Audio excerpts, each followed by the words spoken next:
Eight educational academy 07 के YouTube channel में आप सभी दर्शकों का बहुत बहुत स्वागत है। आज हम लोग चर्चा करने जा रहे हैं, जैसा आप अवगत होंगे कि बीएड फर्स्ट ईयर की परीक्षाएं चल रही है। उसमें बीएड फर्स्ट ईयर की परीक्षा 2024 का आयोजन में आज चौथा पेपर है। चौथे पेपर का आज का क्वेश्चन पेपर कैसा रहा आपके साथ हम डिस्कशन करेंगे, जिससे कि आगे आने वाले जो विद्यार्थी हैं उनको भी इस बात को जानने का मौका मिलेगा कि 2024 में किस प्रकार की परीक्षाएं हुई थी और किस प्रकार के प्रश्न पूछे गए थे। आज का हमारा चौथा पेपर जो है बीएड फर्स्ट ईयर का चौथा पेपर, जिसे हम C4 के नाम से भी जानते हैं, इसे कहा जाता है language across the curriculum. Language across the curriculum यह पेपर 2024 में हुई है। इसका सत्र 2023-25 है तथा यह 3 घंटे का पेपर है। इसमें 40 नंबर के प्रश्न पूछे जा रहे हैं। 40 नंबर के प्रश्न, जैसा कि आप जान रहे हैं, पूछे जा रहे हैं। यह 3 यूनिट की परीक्षा होती है। 3 यूनिट में आपके 2-2 प्रश्न अर्थात 6 प्रश्न होते हैं।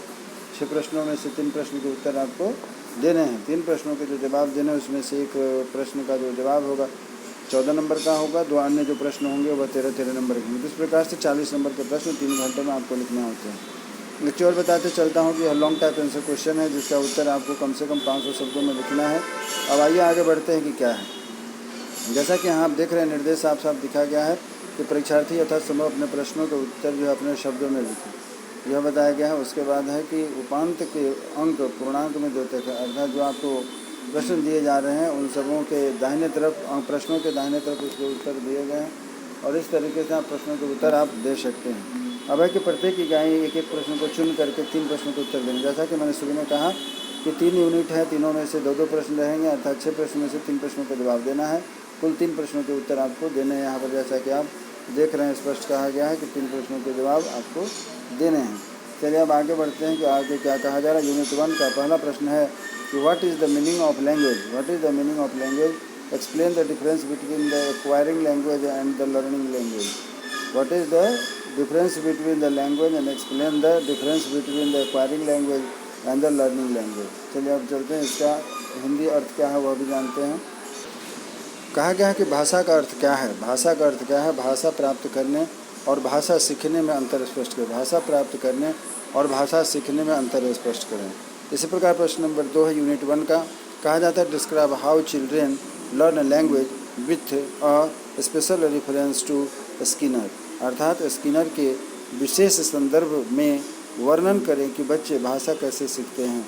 एक चीज़ और मैं आपको बताना चाहता हूँ, डियर फ्रेंड्स, अभ्यर्थी, परीक्षार्थी, प्रशिक्षु, यदि आप हमारे यूट्यूब चैनल से जुड़े हैं तो आपको पता होगा कि मैंने जो गेस्ट क्वेश्चन दिया हुआ है, यह क्वेश्चन बिल्कुल सीधे सीधे प्रश्न हमारे गेस्ट क्वेश्चन से लड़ रहा है।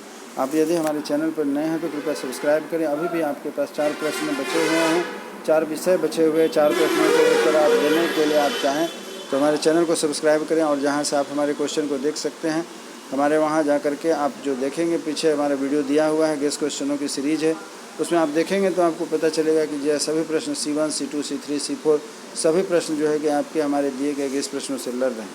तो इसीलिए आपको मैं अवगत कराना चाहता हूँ, यदि आप हमारे चैनल पर नए हैं तो हमारे चैनल को सब्सक्राइब करें, हमारे साथ जुड़े रहें, अपने मित्रों के साथ इसे अधिक से अधिक शेयर करें, जहाँ से आपको सभी प्रश्नों के इंपॉर्टेंट प्रश्नों की सीरीज मिलती रहेगी। शिक्षा, रोजगार, विशेष करके शिक्षकों के लिए BEd, DLEd, एमएड से संबंधित जानकारी आपको मिलती रहेगी। चलिए आगे बढ़ते हैं। इस प्रकार हम देख रहे हैं कि यूनिट 1 आपका समाप्त होता है। यूनिट 2 में आपको बताया जा रहा है, क्या प्रश्न है देखिए। What is the multilingualism? Discuss the multilingualism as a resource and a strategy of the language teaching, अर्थात बहुभाषिकता क्या है, भाषा शिक्षण के संसाधन व रणनीति के रूप में बहुभाषिकता की चर्चा करें। बहुभाषिकता क्या है, भाषा शिक्षण के संसाधन व रणनीति के रूप में बहुभाषिकता की चर्चा करें। क्वेश्चन नंबर 3 पूरा होता है यूनिट 2 का पहला। क्वेश्चन नंबर 4 देखिए क्या है कि what do you mean by language across the curriculum? Describe it's need and its importance. What do you mean by language across the curriculum and describe it's need and the importance, अर्थात language across the curriculum से आप क्या समझते हैं, इसकी आवश्यकता है, महत्व का वर्णन करें। चलते चलते मैं फिर से आपको बताना चाहता हूँ, आप यदि हमारे चैनल पर नए हैं या नहीं हैं तो आप देखें या ना देखें, यह आपकी जिम्मेदारी है, लेकिन इस क्वेश्चन को देख करके आप हमारे गेस्ट क्वेश्चन की जो सीरीज़ है उसमें जा करके आप देखें, सेम टू सेम क्वेश्चन आपकी परीक्षा के लिए जुड़ रहा है, मिल रहा है। तो आपसे यही कहना चाहते हैं कि यदि आप हमारे इस जो वीडियो है और हमारे गेस्ट से यदि आप संतुष्ट हैं तो निश्चित रूप से हमारे चैनल से जुड़ें और इसका अधिक से अधिक लाभ लें। कम समय में अधिक से अधिक तैयारी करने के लिए आपको बहुत ही अच्छा समय मिलेगा, मौका मिलेगा। चलिए आगे बढ़ते हैं। प्रश्न नंबर 4 अर्थात यूनिट 2 पूरा होता है, अब यूनिट 3 की ओर चलते हैं। यूनिट 3 का क्वेश्चन नंबर 5 कहा जाता है डिस्क्राइब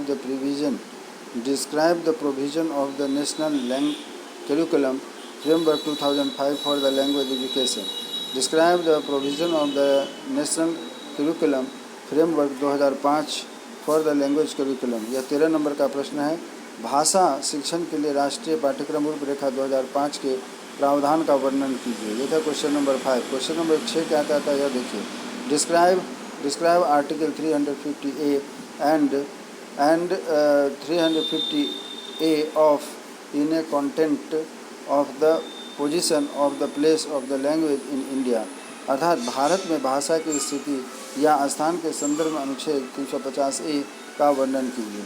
इस प्रकार आप देख रहे हैं कि इस क्वेश्चन या जो आज की परीक्षा हुई C4 का, इसमें सेम टू सेम बहुत सारे प्रश्न हैं जो कि मैंने गेस किए थे। ये सभी प्रश्न आपको लड़े हैं। उम्मीद करता हूं कि मेरा वीडियो आज का अच्छा लगा होगा।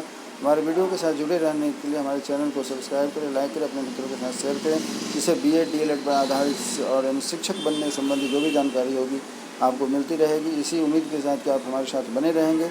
आप हमारे साथ बने हुए हैं, इसके लिए बहुत बहुत धन्यवाद। आप सबों का बहुत बहुत शुक्रिया। हमारी आपकी फिर से मुलाकात हुई, तब के लिए जय हिंद, नमस्कार।